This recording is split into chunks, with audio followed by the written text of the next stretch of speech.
Graça e paz, queridos. Hoje, na hora do almoço, eu estava meditando em Atos capítulo 10, em Atos capítulo 11. Foi quando o Espírito me mostrou uns detalhes muito interessantes aqui que eu quero compartilhar com os irmãos acerca de um tema que gera muitas dúvidas no meio do povo de Deus.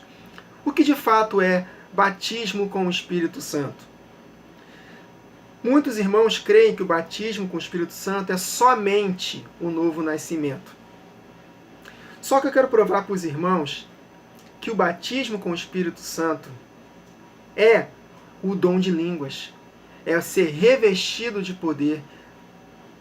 E eu quero provar isso para os irmãos pela palavra de Deus, que ela nos dá esse entendimento de que, de fato, o batismo com o Espírito Santo é o falar em línguas. Entretanto, há também o batismo com o Espírito Santo no novo nascimento. Ou seja, ela pode ser tanto como batismo com o Espírito Santo, como batismo também do novo nascimento. A palavra de Deus, em Hebreus capítulo 6, o escritor aos Hebreus chama de doutrinas básicas dos oráculos de Deus, os rudimentos elementares da doutrina de Cristo. E dentre elas tem o ensino de batismos no plural. Mas, Wagner, em Efésios capítulo 4 está escrito que só há um batismo. Então, em Efésios 4, eu creio que ali o apóstolo Paulo está falando na imersão nele, da igreja nele. 1 Coríntios 6,17 está escrito que quem se une ao Senhor é um espírito com ele. Então eu creio que o apóstolo Paulo está falando ali acerca do novo nascimento, da nossa união com o Pai e com o Filho. Por isso que só há um batismo, há um só novo nascimento. Mas em Hebreus está escrito que há doutrina de batismos no plural. Então eu quero meditar com os irmãos aqui, nesses textos que eu vou ler com os irmãos aqui, falam de 3 batismos aqui. O do novo nascimento, fala também do batismo nas águas e do batismo com o Espírito Santo. Então eu quero provar para os irmãos que o batismo com o Espírito Santo não é somente o novo nascimento, mas também o revestimento de poder. João capítulo 20, se eu não me engano, verso 22, ou João 20, 22. Jesus, quando ressuscitou dentre os mortos, ele soprou o Espírito Santo na vida dos apóstolos. Eu creio que ali houve um novo nascimento. Mas no dia de Pentecostes, o Senhor derramou novamente o Espírito neles. E ali eles foram revestidos de poder. Então, para mim, queridos, não me deixa dúvidas de que há 2 experiências com o Espírito Santo. O do novo nascimento e o do revestimento de poder. São 2 experiências diferentes. Tanto que, uma vez nascidos de novo, porque eles receberam o sopro do Espírito, Jesus Cristo soprou Ele mesmo nos seus discípulos. Obviamente o Pai foi junto, porque quem tem o Filho tem o Pai. A nossa comunhão é com o Pai e é com o seu Filho Jesus Cristo. Essa é a comunhão do Espírito. Então, quando Jesus soprou sobre eles, eles receberam a habitação do Espírito ali. Mas Jesus falou: não saiam de Jerusalém até que do alto sejais revestidos de poder. E no dia de Pentecostes eles receberam o revestimento do Espírito. E o sinal que marcou o revestimento do Espírito, que comprovou que eles foram revestidos do Espírito, foi que eles falaram em novas línguas. Então eu quero mostrar para os irmãos que sim, batizado com o Espírito Santo tem a ver também com o falar em línguas. Vamos ler? Atos capítulo 10, versos 44 a 48.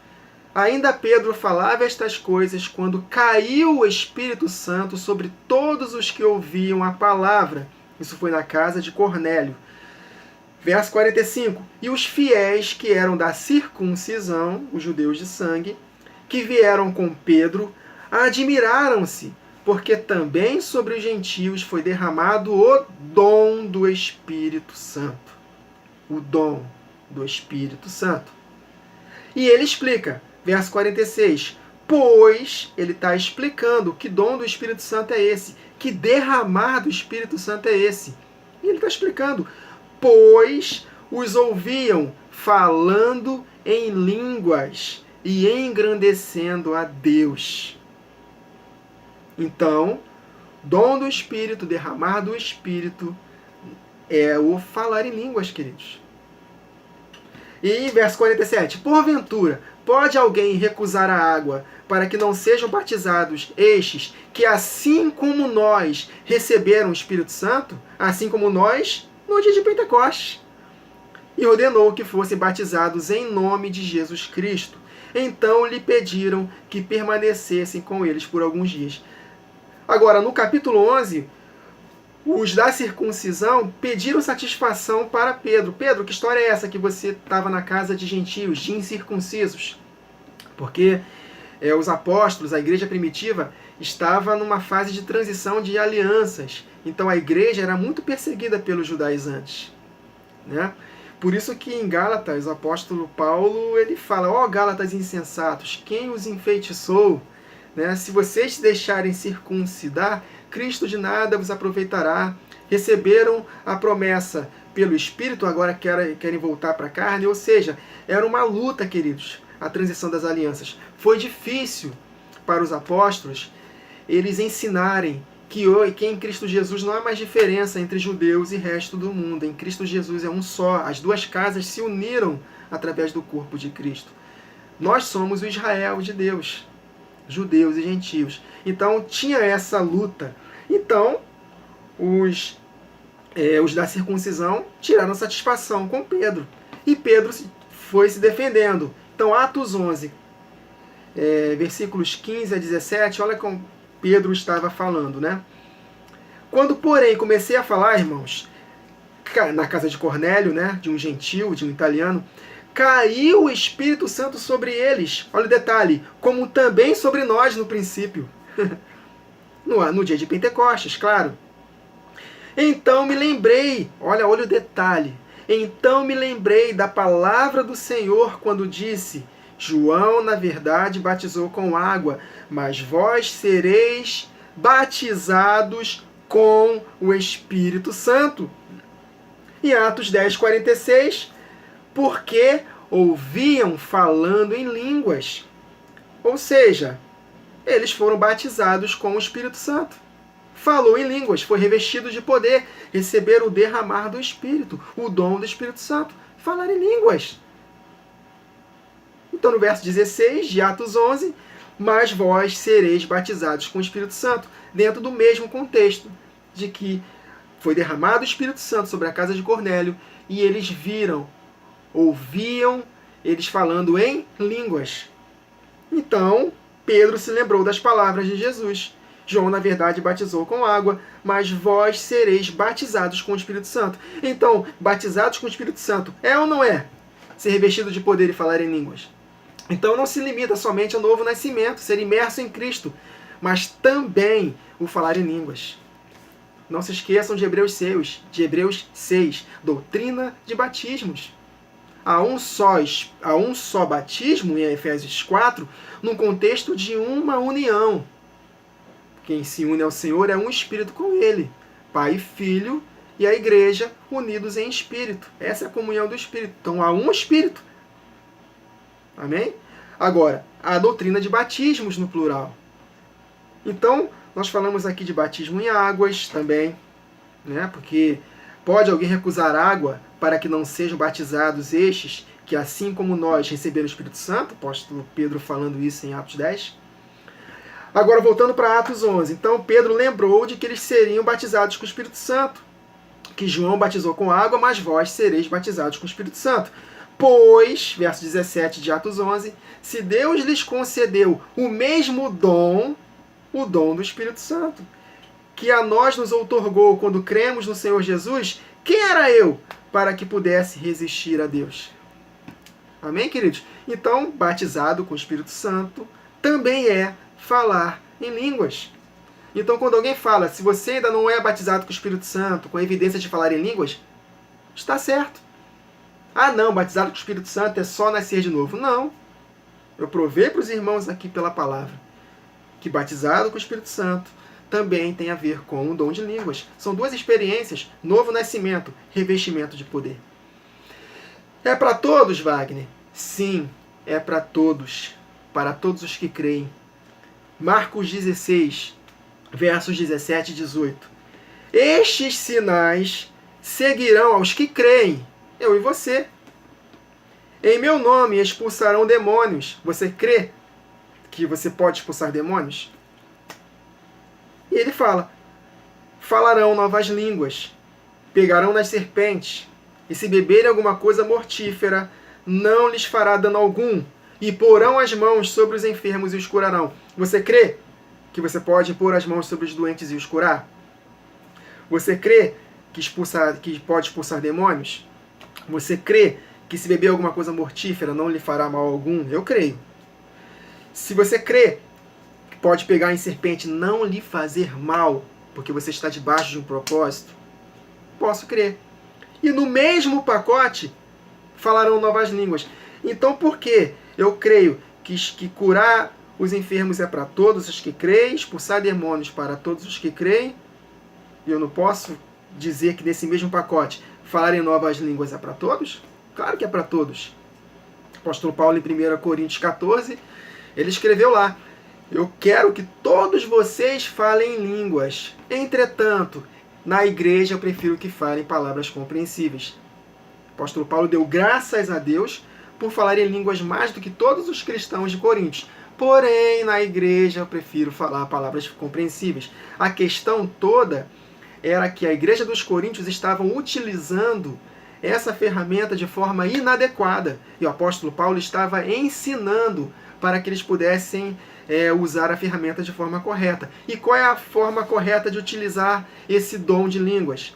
Falando no seu devocional com Deus. Se você estiver reunido com irmãos e falar em línguas alto, ore para que possa interpretar. Se não houver intérprete, fique calado, falando consigo e com Deus. Porque quem fala em línguas não fala homens, mas fala Deus. Visto que ninguém entende, porque em espírito fala mistérios. Então falar em línguas é um dom devocional para o nosso dia a dia, para o nosso secreto com Deus. E eu posso falar em línguas o tempo que eu quiser, porque Ele já me deu. As línguas Ele já me concedeu, são minhas, eu falo pela fé, queridos.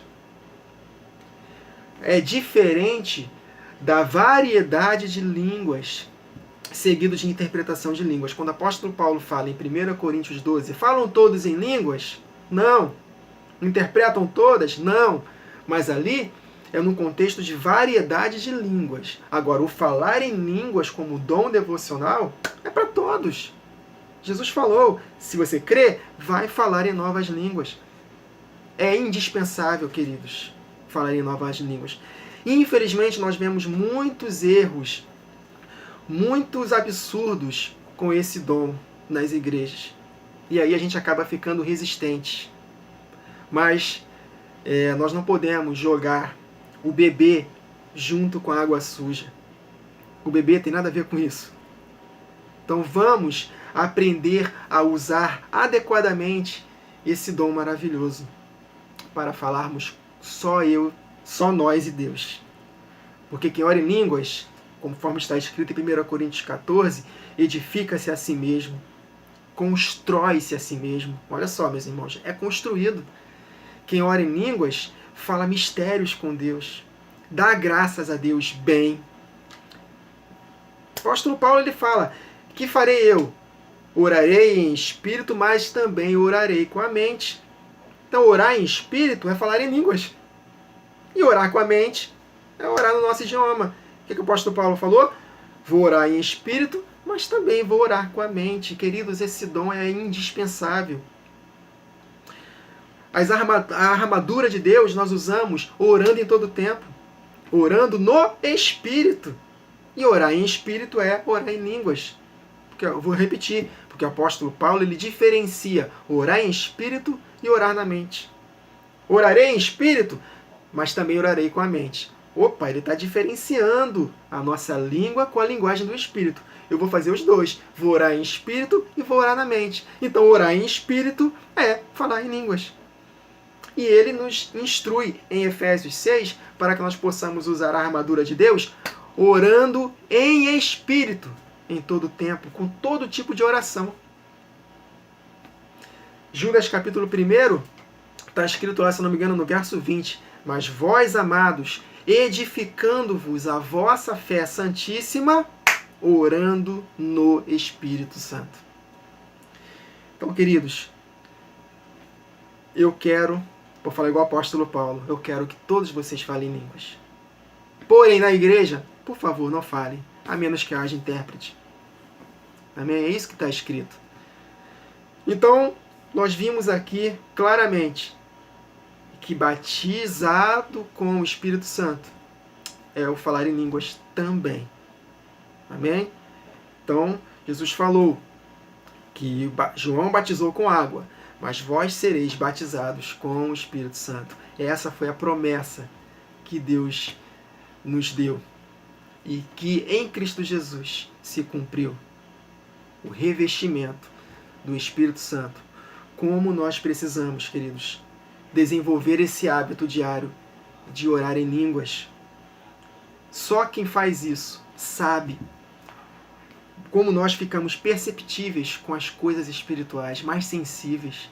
As coisas do Espírito não nos escandalizam quando nós temos esse hábito de orar em línguas, porque é uma oração de espírito para espírito. Nossa mente fica infrutífera, ela não participa, mas pela fé nós falamos e nós edificamos o nosso espírito. Coisas do mundo do Espírito se manifestam em nosso favor, queridos, quando nós oramos em línguas. O reino do Espírito se movimenta. Só para finalizarmos, em Atos 2, quando as pessoas que estavam lá em Jerusalém ouviam a interpretação do Espírito, porque os discípulos estavam falando em línguas, mas o Espírito fez com que cada um entendesse na sua própria língua materna. Ali foi uma manifestação de interpretação de línguas. E eles ouviram falar das grandezas de Deus. E no mesmo contexto de 1 Coríntios 14, o apóstolo Paulo fala que nenhum tipo de voz é sem sentido. No mundo há vários tipos de vozes, porém nenhum sem sentido, no contexto de falar em línguas. Ou seja, ainda que a nossa mente não participe, se torne infrutífera, no mundo do Espírito tem sentido essa voz. Tem sentido. E conectando com Atos 2, nós estamos falando mistérios com Deus, ou seja, das grandezas de Deus. E o mundo do Espírito trabalha em nosso favor. Agora, fale em línguas constantemente. Estou salvo? Não. Não necessariamente. Falar em línguas todos os dias não vai dar para nós aval para sermos salvos. Lembra em Mateus 7 que Jesus falou: apartai-vos de mim, vós que praticais a iniquidade? E eles questionaram: mas Senhor, em teu nome expulsamos demônios, em teu nome fizemos muitos milagres. Então, o dom em si não vai nos capacitar para sermos salvos, queridos. O que nos capacita é a manifestação do fruto, das características do fruto do Espírito. Uma vida de santidade, uma vida de obediência aos mandamentos. Agora, mesmo estando em desobediência, os dons podem fluir. Afinal de contas, a igreja dos Coríntios eram carnais. A igreja dos Coríntios era carnal. E mesmo assim não faltava nenhum dom lá. Porque eles buscavam com zelo os dons. Eles almejavam os dons. E Deus usava eles lá. Mas o apóstolo Paulo os repreendeu. Se vocês continuarem andando na carne, vocês serão condenados com o mundo. Ou seja, não é aval para a salvação, mas é fundamental, queridos, para que nós possamos exercer o chamado.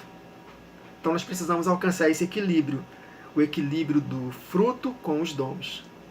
Amém? Na menorá, há essa diferença, há essa divisão.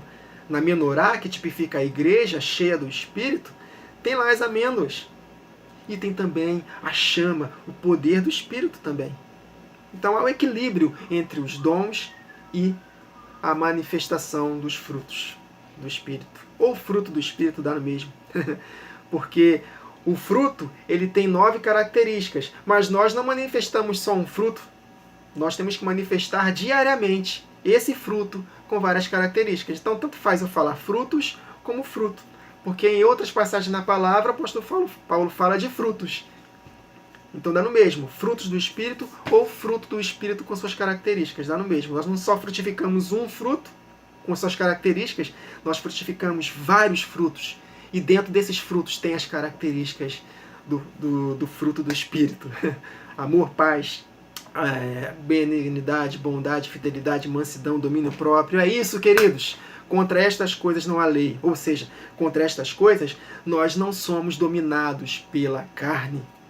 Amém, queridos? Então espero que eu tenha sido claro para os irmãos.